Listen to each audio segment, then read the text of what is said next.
ሰላም ጤና ይስጥልን። የተወደዳችሁና የተከበራችሁ የቻናላችን ተከታታዮች እንደምን አላችሁ? እንኳን ወደ ቻናላችን በሰላም መጣችሁ። በዛሬው ፕሮግራማችን እንግዲህ ከደቂቃዎች በፊት መንግስት የመኪና አስመጪዎችን በተመለከተ ከዛሬ ጀምሮ አስገዳጅ የሆነ መመሪያ ይፋ አድርጓል። ይህንን መመሪያ በተመለከተ እንግዲህ ሙሉ ዝርዝር መረጃውን ወደ እናንተ የምናደርስ ይሆናል። በተጨማሪም ሁለት መረጃዎችን ይዘን የቀረብን ሲሆን የኤሌክትሪክ መኪና ላላችሁ በትናንትናው ዕለት አንድ መልካም የሆነ ዜና ተሰምቷል። በተጨማሪም የነዳጅ ዋጋን በተመለከተ እጅግ በከፍተኛ ሁኔታ ጭማሪ መደረጉ ተሰምቷል። እነዚህን ሙሉ ዝርዝር መረጃዎች እንግዲህ አንድ ባንድ ወደ እናንተ የምናደርስ ነው የሚሆነው። ሁላችሁም ቪዲዮን ላይክ፣ ቻናሉን ደግሞ ሰብስክራይብ እያደረጋችሁ እስከ መጨረሻው ድረስ ተከታተሉ። እንግዲህ ክቡራን ተመልካቾቼ ከደቂቃዎች በፊት መንግስት የመኪና አስመጪዎችን በተመለከተ ከዛሬ ጀምሮ ተግባራዊ የሚያደርጉትን አዲስ መመሪያ ይፋ ማድረጉን ሙሉ ዝርዝር መረጃው ከእጃችን ገብቷል። ከዛ በፊት ግን በትናንትናው ዕለት እንግዲህ የኤሌክትሪክ መኪና ላላቸው እጅግ በጣም መልካም የተባለ ዜና ተሰምቷል። እንደምታውቁት የኤሌክትሪክ ተሽከርካሪ ያላቸው ወንድሞች ከፍተኛ ችግር የሚሆንባቸው የቻርጅ ስቴሽን ጉዳይ ነው። ይህንን በተመለከተ በትናንትናው ዕለት እንግዲህ የኢትዮጵያ ኤሌክትሪክ ኃይል አገልግሎት ያወጣው መግለጫ አለ። የኢትዮጵያ ኤሌክትሪክ አገልግሎት በመላው ሀገሪቱ ላይ ትላልቅ የኤሌክትሪክ ተሽከርካሪ ኃይል መሙያ ጣቢያዎችን ሊገነባ መሆኑን ይፋ አድርጓል። በዚህ መሰረት ኩባንያው የኃይል መሙያ ጣቢያዎችን የሚገነባው በኤሌክትሪክ የሚሰሩ ተሽከርካሪዎችን ብዛት ለመጨመርና ለአካባቢ ጥበቃ የሚስማማ የትራንስፖርት ስርዓት ለመፍጠር መንግስት የያዘውን ግብ ለማገዝ መሆኑ ተገልጿል። ኩባንያው የኃይል መሙያ ጣቢያዎችን ለመገንባት በያዘው እቅድ በመጀመሪያው ምዕራፍ 40 የኃይል መሙያ ጣቢያዎችን በአዲስ አበባና በዙሪያ በሚገኙ ከተሞች መገንባት መጀመሩን ዘገባው የጠቀሰ ሲሆን ባለፈው ሳምንትም አዲስ አበባ ውስጥ 3 የኃይል መሙያ ጣቢያዎችን እንደገነባና ሌሎች 3 ጣቢያዎችም በቅርቡ እንደሚገነቡ ገልጿል። በአጠቃላይ በከተማዋና በዙሪያዋ 40 ጣቢያዎችን የመገንባት እቅድ እንዳለው የዜና ምንጩ በትናንትናው ዕለት ይፋ አድርጓል። ሌላው መግቢያ ላይ እንዳያችሁት ከዛሬ ጀምሮ እንግዲህ ተግባራዊ የሚደረግ አዲስ መመሪያ ለመኪና አስመጪዎች ይፋ ተደርጓል።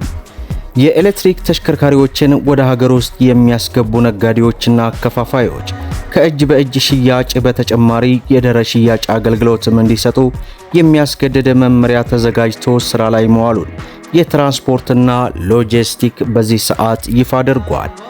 በሚኒስቴር መስሪያ ቤቱ የትራንስፖርት አገልግሎት ቁጥጥር ዘርፍ አማካሪ አቶ አሰፋ ሀዲስ እንደተናገሩት በተያዘው በጀት ዓመት ተግባራዊ የሚደረግ መመሪያ አስመጪዎች ተሽከርካሪዎችን አምጥተው በመሸጥ ላይ ብቻ የነበራቸውን የተለመደ አሰራር የሚቀይር ነው ሲል ለአሃዱ ገልጿል። አዲሱ መመሪያ አስመጪዎች ለገበያ ለሚያቀርቧቸው ምርቶች ሙሉ ኃላፊነት እንዲወስዱ የሚያስገድድ እንደሆነም አማካሪው ጠቁመዋል። ሚኒስትሩ መመሪያውን ለመተግበር 3 መሰረታዊ መመዘኛዎችን ያስቀመጠ ሲሆን አስመጪዎች ለሚያስገቧቸው የኤሌክትሪክ ተሽከርካሪዎች በቂ የመለዋወጫ ዕቃዎችን እንዲያቀርቡ ግዴታ እንደሚጣልም ተገልጿል። በተጨማሪም ተሽከርካሪዎቹ የሚጠገኑባቸው ደረጃዎችን የጠበቁ የጥገና ማዕከላትና የሰለጠኑ የቴክኒክ ባለሙያዎች መኖር ከግዴታዎቹ መካከል ይገኙበታልም ተብሏል። ማንኛውም አስመጪ ለሚገዟቸው ተሽከርካሪ ባትሪ ቢያንስ የ5 ዓመት ዋስትና መስጠት እንደሚጠበቅበትም አቶ አሰፋ በዝርዝራቸው አስረድተዋል። አሰራሩ ተጠቃሚዎች በመለዋወጫና በጥገና ባለሙያዎች እጥረት ምክንያት የሚገጥማቸውን ኪሳራና እንግልት ለማስቀረት ታስቦ የወጣ መሆኑ ተገልጿል። በተያያዘም በዘርፉ ያለውን የክህሎት ክፍተት ለመሙላት መንግስት ከውጭ ሀገራት በተለይ ከቻይና ጋር በመተባበር የቴክኖሎጂ ሽግግርና ሰፊ የስልጠና ስራዎችን እያከናወነ ይገኛልም ተብሏል። አዲሱ መመሪያ በኢትዮጵያ በከፍተኛ ፍጥነት እየጨመረ የመጣውን የኤሌክትሪክ ተሽከርካሪዎች ቁጥር ተከትሎ የሚመጡ የጥገና የአገልግሎት ጥያቄዎችን በዘላቂነት ለመፍታት ከፍተኛ ፋይዳ እንደሚኖረውም ተገልጿል። በሌላው መረጃችን ከነዳጅ ጋር ተያይዞ እንግዲህ እጅግ በጣም ያልተጠበቀ ጭማሪ ስለመሆኑ ይፋ ተደርጓል።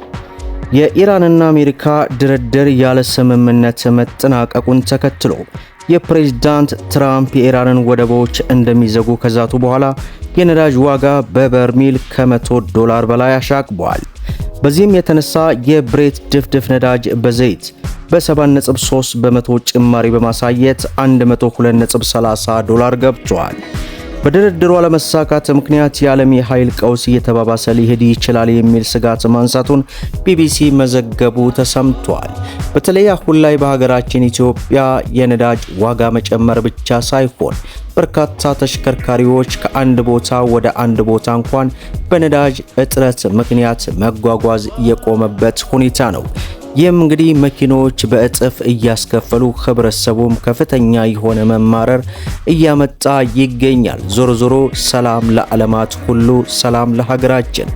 ምክንያቱም የሰላምን ልክ የሚያውቀው ሰው የቀመሰው ነው እንደሚሉት እንግዲህ እኛ ኢትዮጵያ ተቀምጠን ዓለም ላይ ያለው ሰላም ማጣት ለኛም ከፍተኛ የሆነ ተጽዕኖ እየፈጠረብን መሆኑን በዚህ በሁለቱ ሀገራት ጦርነት ትምህርት ወስደናል ለማለት ያክል ወዳለሁ። ለዛሬ እንግዲህ ያስኩላችሁ አጠር ያሉ መረጃዎችን ይመስላሉ። ቪዲዮን ላይክ ሸር እያደረጋችሁ ለበርካታ እህት ወንድሞች እንዲደርስ አድርጉ።